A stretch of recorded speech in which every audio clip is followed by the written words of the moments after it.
Welcome back to Nightly Nonsense, where we, which is just me normally, I make some sense out of the nonsense that is all around me.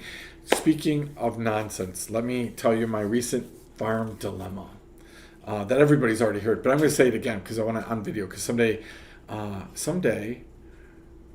there are going to be people who are going to watch this and they're going to go, "Oh, that's such a nice story." Here we go. I have bunnies. I am not a bunny fan. Carrie, you've heard me. If you've been on Trash Ministry, you've heard me doing a whole thing with Carrie about bunnies. She loves bunnies. I don't love bunnies, right? I have bunnies because I have nieces who have in the past loved bunnies. I also have bunnies because they photo shoot every single March for a former student of mine. So I have bunnies. One day I was at a horse auction trying to buy a horse, which I have bought a horse. Her name is Candy. It is fantastic. She is a wonderful horse, right?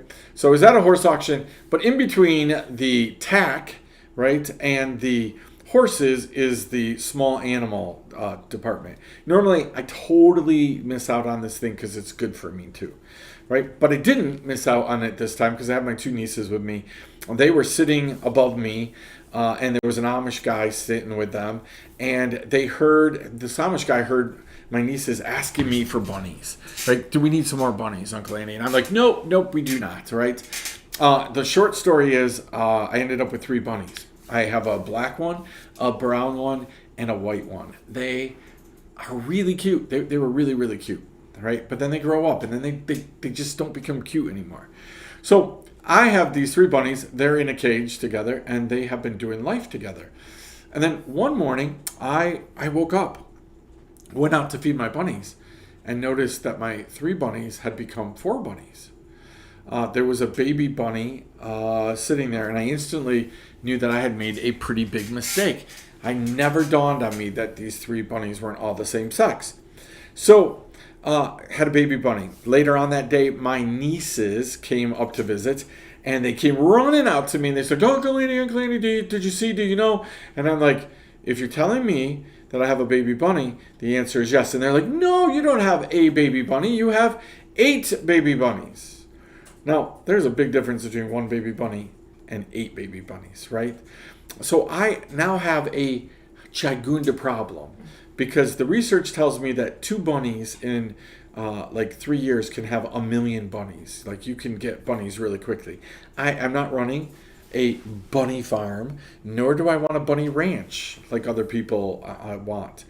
I just want a couple bunnies that people can play with and touch and think are nice, right? But I've got these 8 bunnies, so it got me thinking: what happens? What happens when you have unforeseen blessing, right? What happens when you have unforeseen circumstances, and you're looking at it as this is the end of the world, but other people look at it as blessing? And so I was thinking about this whole concept and thinking, there's a lot of things in my life that have happened to me that people would look at it and they would go, man, you were blessed. You were blessed to go through that. You were blessed to have that happen to you because look at what's come from it. But in my eyes, I'm looking at it from almost a despair look, right? I'm looking at it from oh no, what am I going to do? Sometimes God puts things in our laps and he says, this isn't despair, right? This is a blessing. Are you able to distinguish that? Are there things in your life now that you look back and you're like, man, when it happened, I thought it was bad, but now I think it's good. Like I wouldn't have changed it. I wouldn't have done life without it. But the key to this whole thing is, are we able to distinguish it in the moment? Can you look at things as they happen and go, this could be a blessing in disguise, right? There are some things that happen in life that are just bad, right? Bad things happen to good people. But there are a lot of bad things that happen to people that God will turn in to blessing, right? That God will say, like, I know you didn't want this in your lap. I know you didn't want to wake up this morning and find 8 baby bunnies, but you did. So here's what we're going to do about that, right? Here's what we're going to do. Now, here's the problem, right? Once God puts something in our hands, in our lap, Well, we got to figure out what we're going to do with it, right? There's different options for the things that God puts in our hands. And so we look at it and we say, okay, God's like, what are you going to do with this moment? When Job, right, got handed all the things that happened to him, the bet between God and the enemy was, what's Job going to do with it?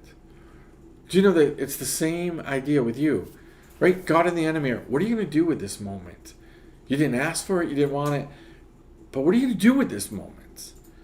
Like, so what are you going to do with this moment is something that you and I need to chew on, because there's a whole bunch of things I bet that have happened to you that fall under that category. Didn't ask for it, didn't want it, but what am I going to do with it now that I have it? I want to talk about that again next time, right here, Nightly Nonsense.